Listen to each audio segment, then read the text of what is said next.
super excited about the content that we're going to be sharing with everybody here today. Really appreciate you guys being here. And so how did you guys get started? What's your story? Chris was getting involved with this like credit thing, and he's my older brother. So like throughout our entire life, whatever he does, I at some point take interest in it and at least start doing it myself, whether it was like, oh, he's really into doing tricks on the trampoline. I want to do tricks on the trampoline. Like even something is that when we were kids, so now he's doing this financial thing and I was getting really into it myself. And, immediately I had gotten a couple credit cards, based on some of the things he was telling me. And like all of a sudden I got these like huge credit lines and I was like, okay, yeah, this is cool. This is cool now. So we were just kind of like, honestly, just kind of like leveraging our credit for a few months, several months actually, just kind of like earning a lot of credit card rewards, hitting sign-up bonuses, traveling for free. That was the biggest thing. Like I had just gotten my job, so I was like, oh, now I'm getting this salaried income. But at the same time, I was taking at least 1 to 2 trips a month, getting on a plane, flying somewhere, Oklahoma, Florida, California, wherever. But I wasn't even paying for the flight because I was using credit. And it was just amazing to me. Just this entire space that I had no idea about like 3 months ago. And now all of a sudden it's like the lifeblood of how I'm traveling. And that was very important to me. So that just kind of was the rest of 2019. We just kind of kept doing it. And then right around the January timeframe, we started talking to our friends about it. We were like, oh, hey, did you know you could do this or you could do that? And we started getting people that were interested in what we could say. That was kind of the biggest That was key. Pretty big. I actually went out to Las Vegas for the first of the year just to visit some friends. And while I was out there, one of my good friends from Vegas was out there with his girlfriend. And I happened to basically hook him up with Caesars Diamond status, which is the highest status over at Caesars. Part of getting that, I see Hector's like, hey, I know what you mean. Yeah. So there's a lot of perks of becoming a Caesars Diamond member. And one of them is you get like $100 comped meal. So I was like, hey, why don't you take your girlfriend out for your anniversary? Like it's completely comped. You got like some free show tickets. He got his room upgrade and he's like, yo, this stuff's awesome, man. Like you should start teaching other people how to do this. We're like, hey, that's not too bad. Yeah. And naturally, I mean, Chris took a different path than me. I went to college, bachelor's in engineering. So I've been going through the schooling system for a while. So I'd always been somebody that enjoyed teaching people. So for my friends, I would get on the phone with them and talk for like hours just about credit. I convinced one of my friends, she had no interest in credit at all after talking to me like 2 or 3 times. She's like all into the secured cards. Now those are getting upgraded and like she's really into it. So I was like, okay, people are clearly interested in this and people want to learn about it, because what me and Chris realized is that nobody cared until they saw or heard from us what it can do.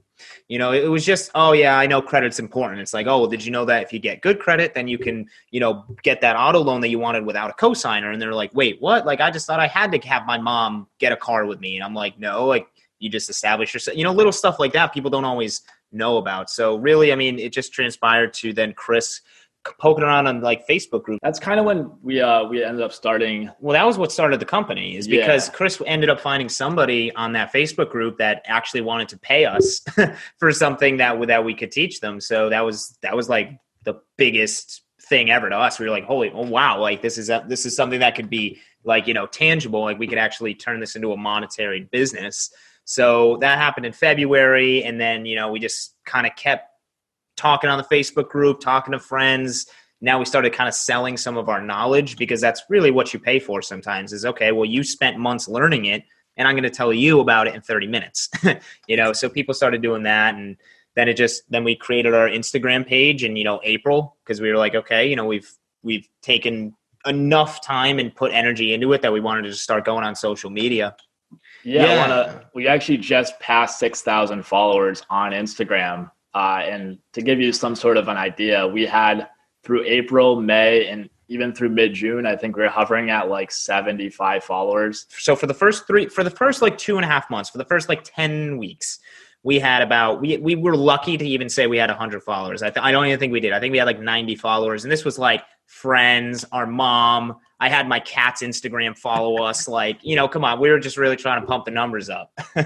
But we were posting every day from the moment we we created the Instagram account. We were posting every single day, videos, blog posts, up like current events, changes, in the credit space, financial space. I mean, we were, even though it was to pretty much no audience, we were putting together this mound of content. And that's very key for what we'll get into later, which is around June is when it was actually in May when we created our TikTok account. I actually had another friend that's in the entertainment space that was doing pretty well for his YouTube channel. And he's just for 2-3 months, he's like, man, you got to get on TikTok. You got to get TikTok. You got to get on TikTok. New audience. And I was like, you know what? All right, I'll try this. Yeah. So it was like the end of May. I think it was like the end of May going into June. And Chris is like, all right, we created a TikTok. Like now we're doing TikToks. And I was like, okay, sure, whatever. Chris actually did the first like 2 or 3 videos for us. I mean, put them out there. It was just throwing them out there. I mean, we didn't really see any traction from it. But then it was like end of May, first week of June, I think, when me and Chris started to like learn more about what to do with the platform. And what we realized is, okay, we got to like search trending hashtags, find people in our niche, see what videos they're doing that are popular. What things for them are having the best views, comments, shares, the analytics are there. And what we noticed is that there was a very, very big pull to anything that talked about debt, whether it was, how to get rid of your debt, how to avoid getting into debt, collection accounts, if you stop paying your bills and your credit cards, they get charged off and sent to collections. And now you have debt people calling you on the phone saying, hey, where's my money?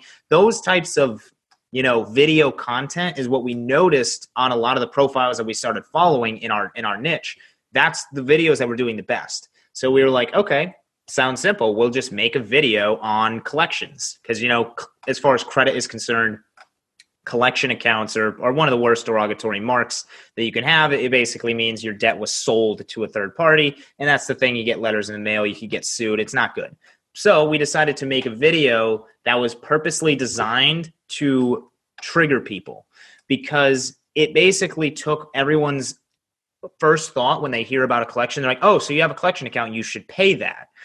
Because it's natural. Okay, well, I have debt. I should go and pay that. But our video was the complete opposite. It was do not pay your collections. That was the whole video. It was like, like a 30 or 40-second video all about 3 reasons why you should not pay your collection accounts. And there was very, very valid reasons, and we still stick to that today. That's kind of our shtick. But this video just happened to hit the exact right type of audience for us. And within a week, it had over 1 million views. I mean, it went like viral, like completely out of the gate for us. Like we had our TikTok for like less than 2 or 3 weeks, and all of a sudden it's just like, Josh, we have like 100,000 new followers. So that was absolutely incredible for us, because we saw at that moment how different TikTok was. We had posted on Instagram for close to 3 months, every day, every single day, hashtags, tagging people, whatever. 3 months straight, nothing. The only people that were engaging were following us. We posted on TikTok, and now there was this new wave of people that weren't following us but saw the content anyways. And once we realized, wow, that is the monumental key difference between every other social media platform out there and TikTok. The absolute visibility that you garner by posting on TikTok versus any other platform when you don't already have a following is absolutely, insanely different. So then from there, we just kind of posting TikToks, growing that, and, everybody started flowing into our Instagram. And that was pretty much how the trickle effect work is: capture them on TikTok with those quick little 30-second videos. Then they flow to our Instagram. Now they have 3 or 4 months worth of content to dig through, because we had been posting and posting and posting. And then it was pretty much like it was an automated nurture. We didn't really even have to do anything. It's not just about it going viral. It's just that you're actually getting results for your clients. Yeah, well, I think especially after we started talking to a lot of people on Instagram and TikTok, especially the live streams, it really opened our eyes, again, after talking to people, on how many people just don't understand credit. And so what our main purpose of our Instagram originally was, and it still is we basically want to do credit made simple. Break down this complex topic that's not taught in high school. It's not taught in college. It's usually not taught in anywhere until you actually need it. And when you need it, you're getting advice from your friend, your mom, your dad, like someone you just saw on the internet, an article.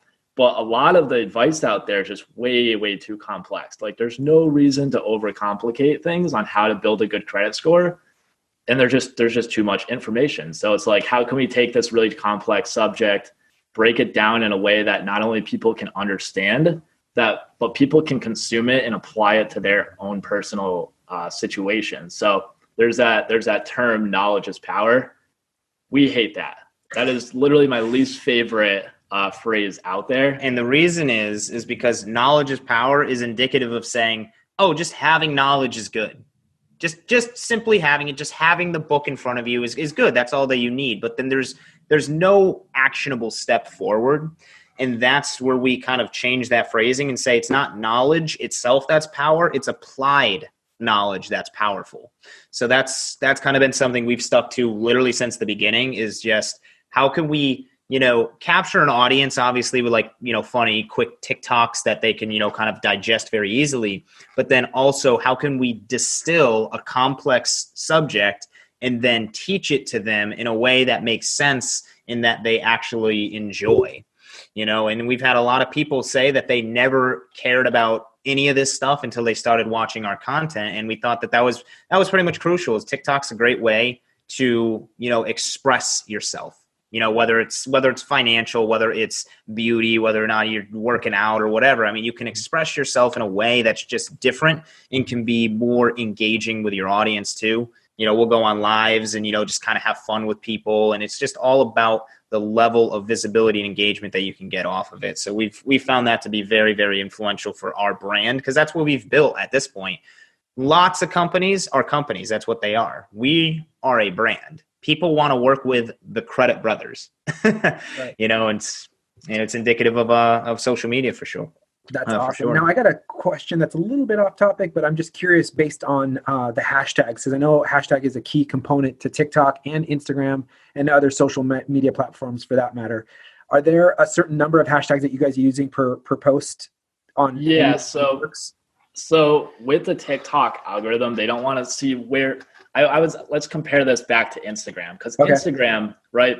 It's especially with Instagram Reels, it's, about a month old. It's very hashtag driven. So you can stack like 20 or 30 hashtags in your post, and that's all going to be very beneficial. That doesn't work on TikTok. In fact, it makes more sense on TikTok to use something like 3 to 5 or 2 to 5 hashtags, usually 1 or 2 that are really, really big. So over 500 million likes or comments or uses, and then a couple that are smaller that you can rank really high in. So under 250,000. So if you go like hashtag the Credit Brothers, right? There's only going to be like 4 on that one, but you want a couple small ones and then 1 or 2 big ones in there. So the algorithm can match your video to your overall niche. But as well, if that video does do really well, you're going to be able to rank, number 1 or number 2 in those smaller hashtags. Yeah, and that's what was good for us. I mean, on that video that went really viral for us, we had a couple hashtags that we were just number 1 in.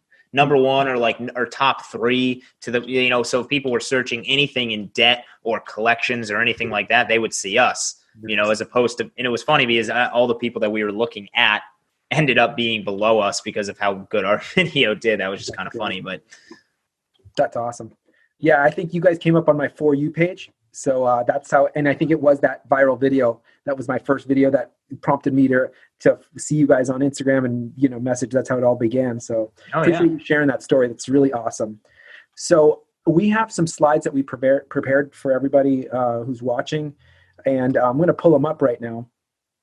And let's just get them pulled up right there. But before I pull up the slides, what are the top 3 things people need to know about credit repair? So number 1, first and foremost, when it comes to credit repair, it is not a one size fits all.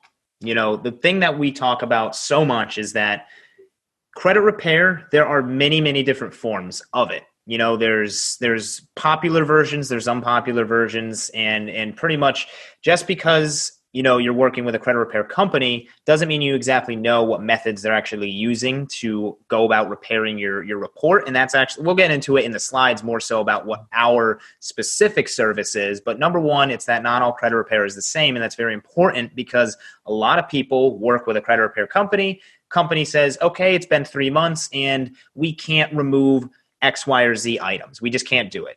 And it's most likely because of how they're going about their credit repair. So just because you've worked with a company in the past doesn't necessarily mean that working with a new one that's using a different method or technique is not going to garner even better results for it. Number two, it's that for our credit repair, and I think for most people's credit repair situation, is that you have to not focus on the score. Everyone's really concerned about the score when it comes to credit repair, but the objective, especially if the objective of our repair, is that it's about the report, because your credit score does not matter nearly as much as the report, because a good report, a solid report that's cleaned up, is going to garner a good credit score just naturally, and especially due to the nature of credit repair, we're not in control of everything.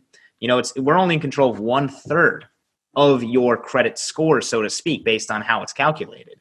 So our objective is to focus on the report itself. If the score goes up because of other things that are in play, awesome. If the score goes down, that might be because of things that we are not working on. We're not in control of how much credit card debt you have. We're not in control of you applying for new things or whatever the case is. So that's definitely really important as well. And then I would say number three for biggest things about credit repair is that due to the nature of credit repair, there's definitely a lot of gray areas in terms of who you can work with and who you can't. So for anybody that's even remotely thinking about credit repair, it's definitely best to find out and talk to somebody before just arbitrarily signing up and kind of giving away your information, because there is sensitive information that's worked with.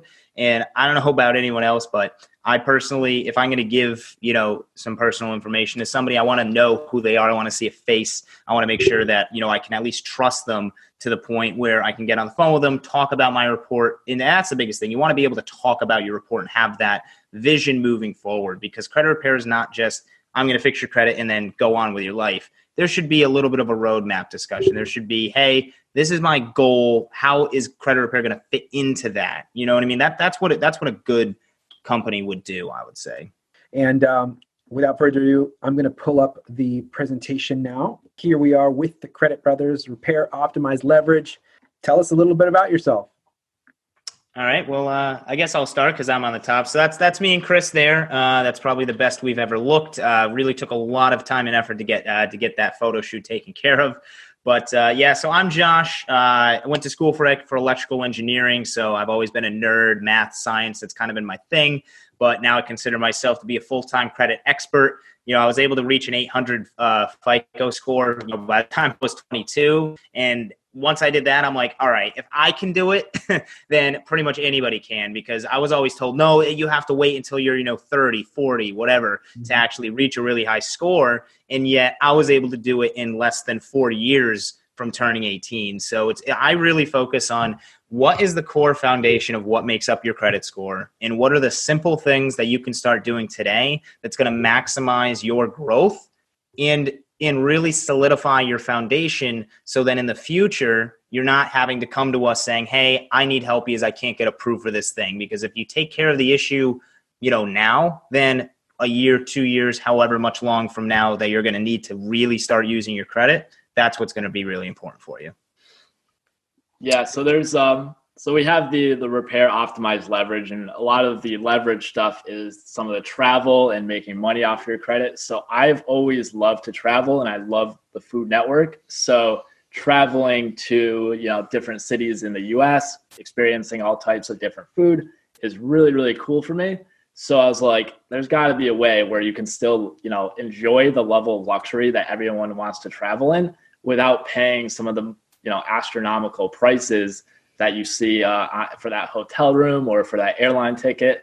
And so I started utilizing credit, different credit cards, different, learning the ins and outs of the travel world. And I started to notice you can live that exact same lifestyle, if not a much better lifestyle, travel how you want, go to the places you want, and use your credit.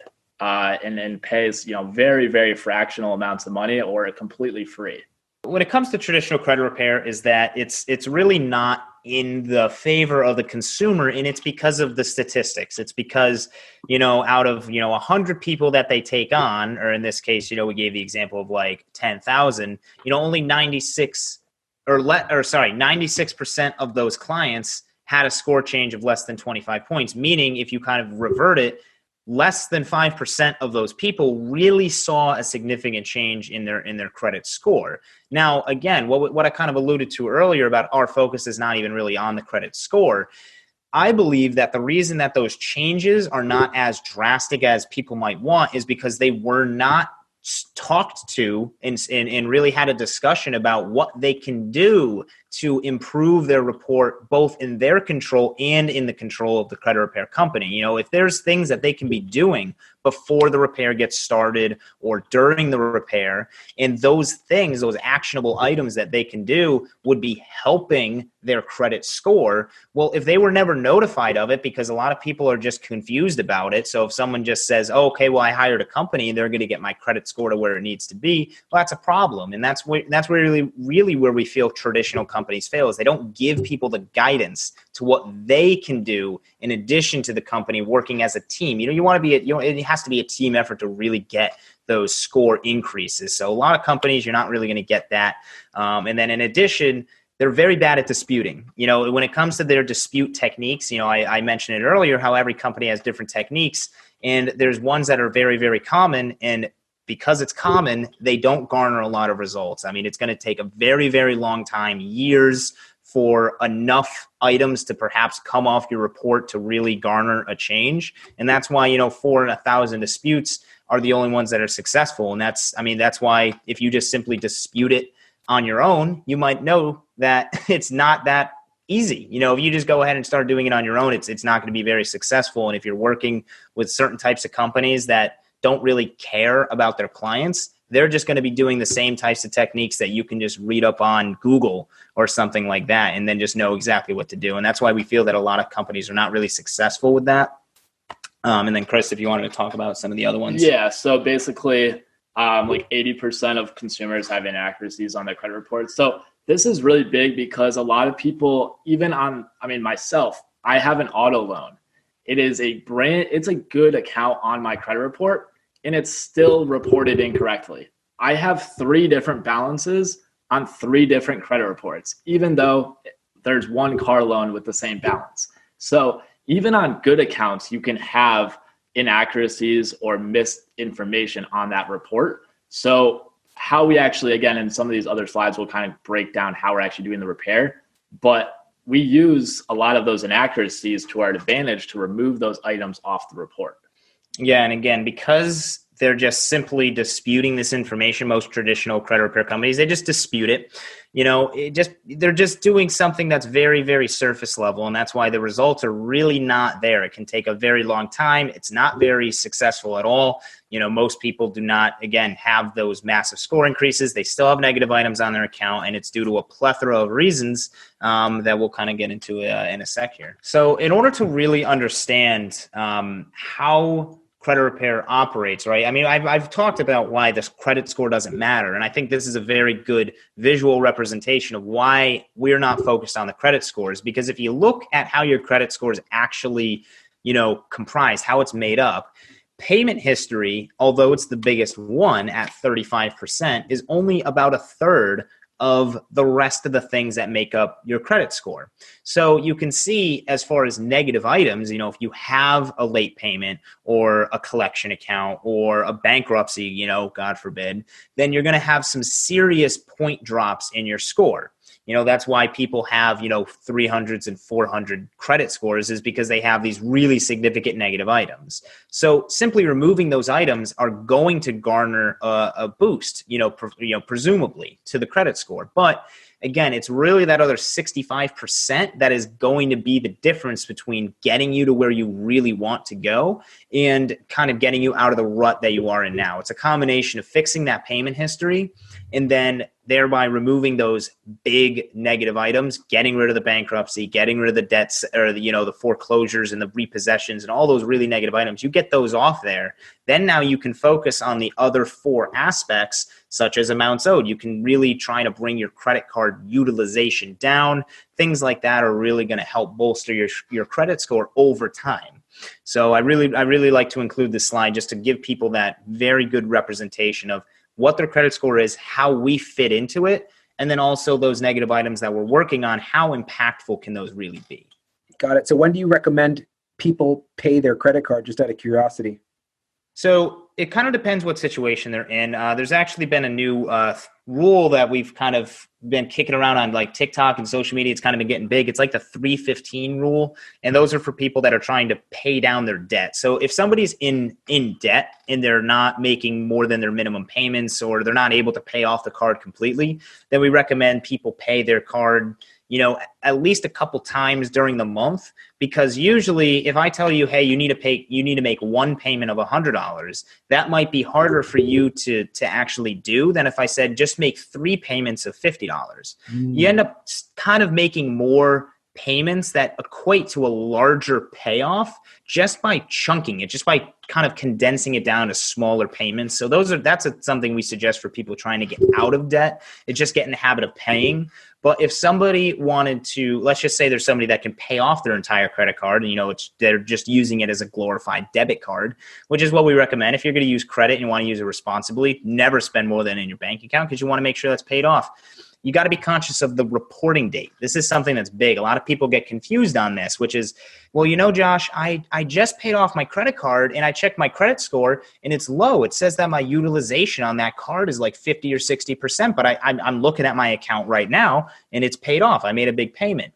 The thing is that you have a specific date. It happens once a month, and that's the reporting date, which the information attached to that account, the balance is held on a credit card, the money left on a loan, whatever, that information gets sent to the credit bureaus on that day. And you want to make sure you know what that day is, because this is part of our optimization strategy, where you want to make sure you're paying your cards to an appropriate balance before that reporting date. So then when it reports, it's actually going to show a lower utilization, and you don't need to wait an entire month to have it re-report again. So and you can find that information. It's usually right around the statement date closing. So you always want to make your minimum payment by that minimum payment due date. The statement will then close a day or two after that, and then that's usually when the reporting date is. So really, this is one of our slides that we like to talk about, because it really drives home the fact that we don't see what we offer as a service as just kind of a one-off, like, okay, like you go and fix your car because it broke. You got to get it fixed so you can start driving again. Okay, you fix your car, you get on the road. When it comes to credit, there's really a cost that occurs when you have bad credit. Obviously, tons of people have bad credit.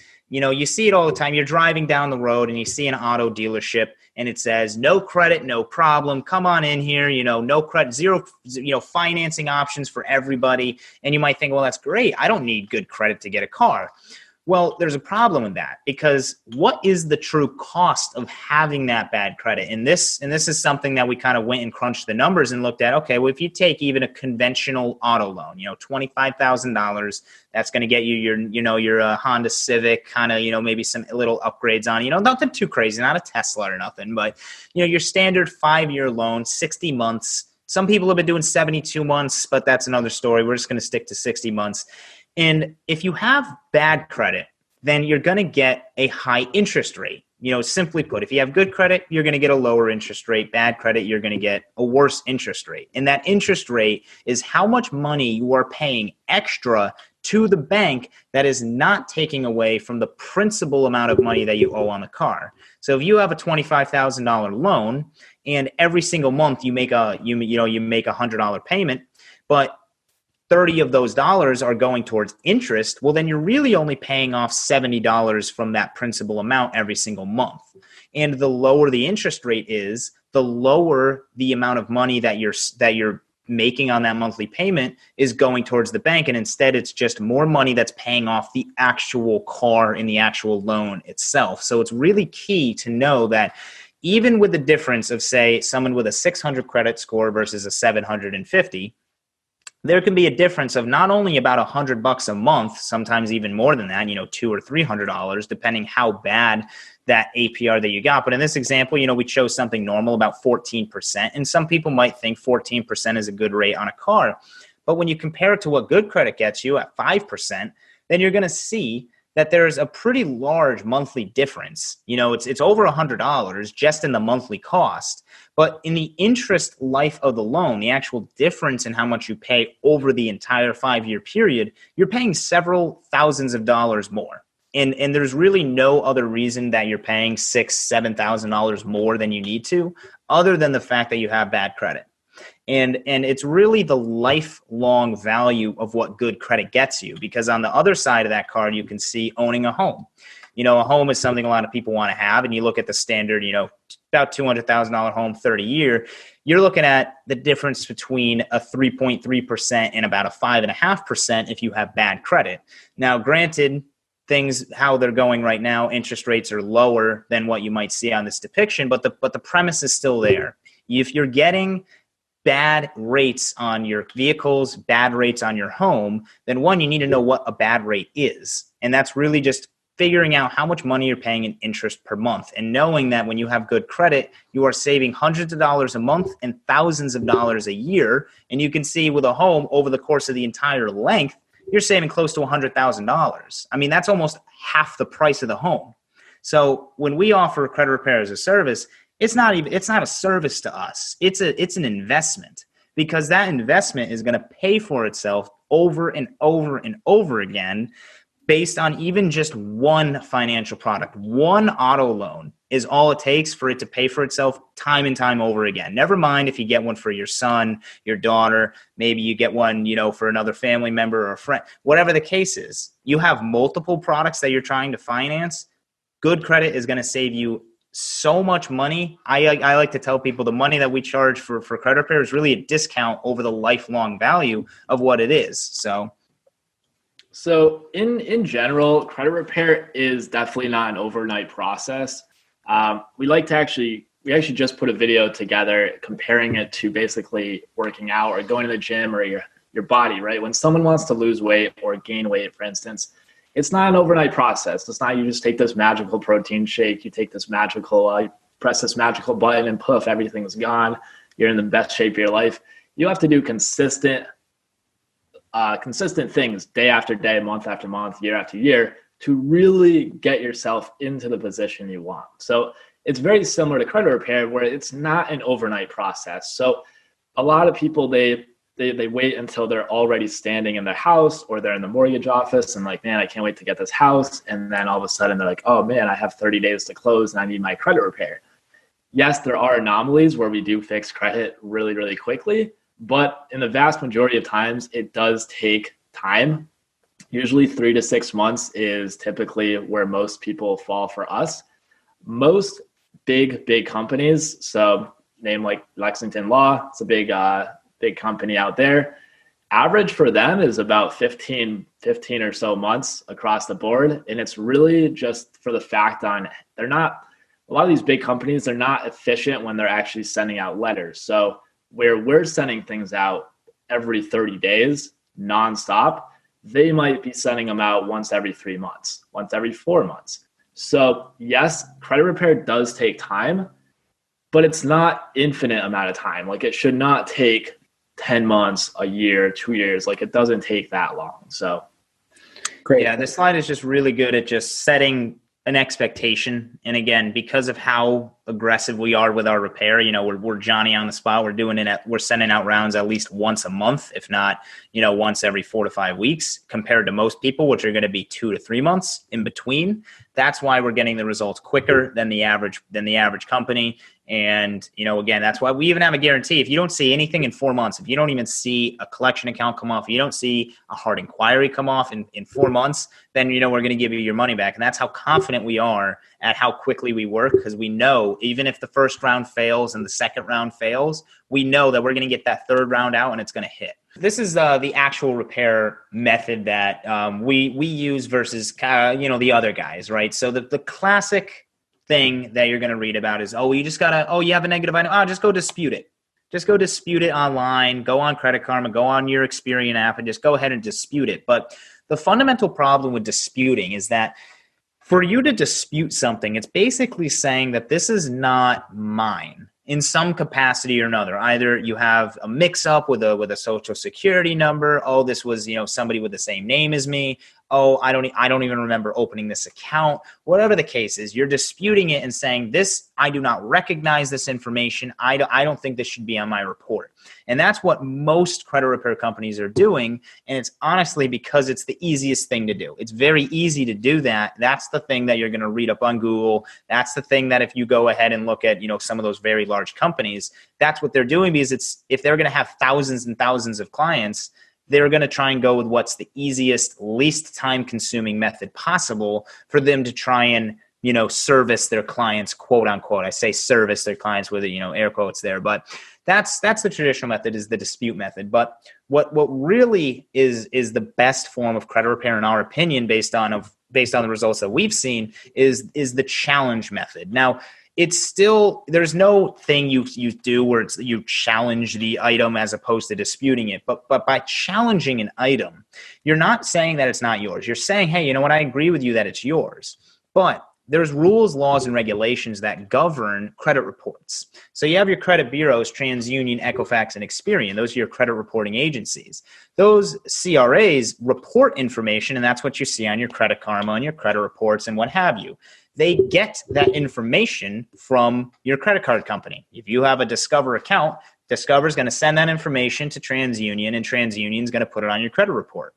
But the FCRA, the Fair Credit Reporting Act, governs what information can appear on a credit report and what information cannot. Now, included in that is going to be identity theft or fraud-related items. Those things can't appear on a credit report, and that's why dispute is a very popular method of choice. But on another side of the coin, it also says any erroneous, inaccurate, or unverifiable information is what cannot be on your credit report. So that unverifiable is a very, very key thing, because let's think about the game of telephone, right? If you have a credit card company and then they have information and then they go ahead and give it to, you actually have over 200 credit bureaus. So the big three are just the biggest businesses. They house the central data, but they're getting it from smaller credit bureaus. Not a lot of people know that.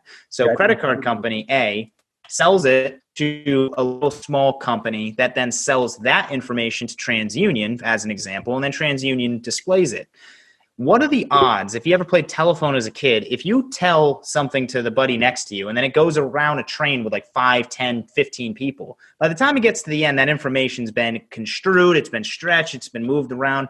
They're not going to be able to follow that from start to finish and then from finish to start back again and actually verify all the information on the report most of the time. There's a reason why over 80% of credit reports have errors, and it's because there's this long train of how information actually gets from point A to point B. And the challenge method at its core is saying, I want you to verify all of these pieces of information, and if you can't verify it, then it's got to come off. That's not saying it's not yours. That's not saying it's identity theft or whatever, but it's just simply not legally able to be on the report per the rules and regulations that govern those credit reporting agencies. Fascinating. That is extremely valuable for the people who are paying attention and listening, because you're not going to hear this in very many places. No, sir. It's complicated for a reason. So what I was diving into is, what are those rules and regulations that govern your credit report? So it's called Metro 2 compliancy. That's the actual compliancy that the credit report needs to, adhere to actually keep that information reporting. So just like when you were in school and you had to write an essay and it had to be MLA format, margins had to be a certain width, font had to be similar to the title, thesis statement, all the good stuff.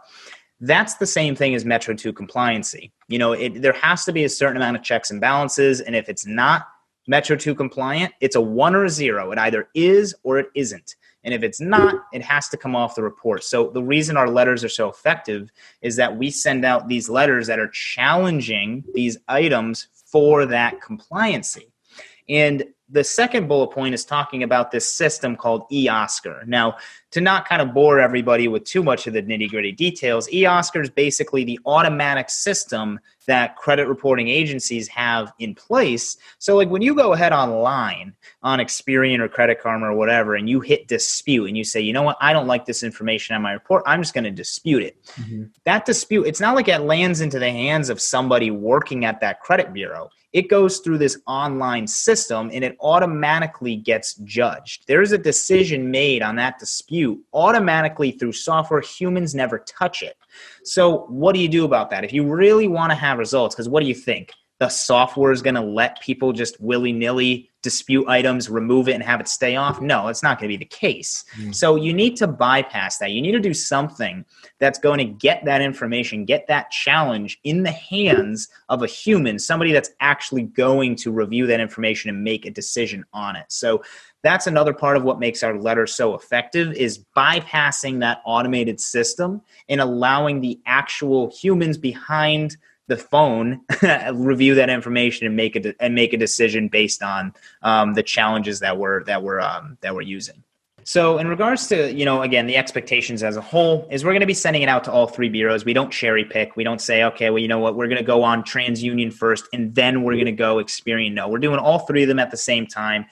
Approximately, a week or so after we get them sent out. Now, we have kind of had to alter our processes a little bit. We used to send a lot of mail. We found ways to actually improve that process, especially with all the issues with the USPS lately and all those things. So we've actually had to do a lot more faxing, but, in a very special way. So again, about 7 days or so, once we start the round and we get those initial things sent out, that's when they're usually getting in the hands of the bureaus. From there, they have about 2 weeks or so to actually review that information. Now, keep in mind, it's a real human doing this based on how we're getting these delivered to them. It's really just the method of delivery.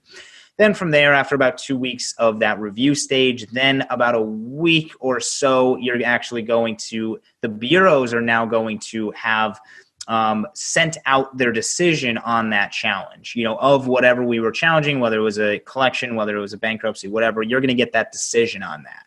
So that 14-day average is probably more closer to about 21 to 28 days at this point, just because of certain delays. That's why in the next thing, we hear back in our first round between that 30 to 35 days. It has increased to about 45 days because of COVID. So that has kind of, been a little bit of a roadblock that we've had to kind of hurdle over, but we're still trying to stick to that fast time frame and much faster than pretty much everybody else. I mean, people are waiting 3 months to hear back from one round of letters with a lot of people. So we've got that cut in half.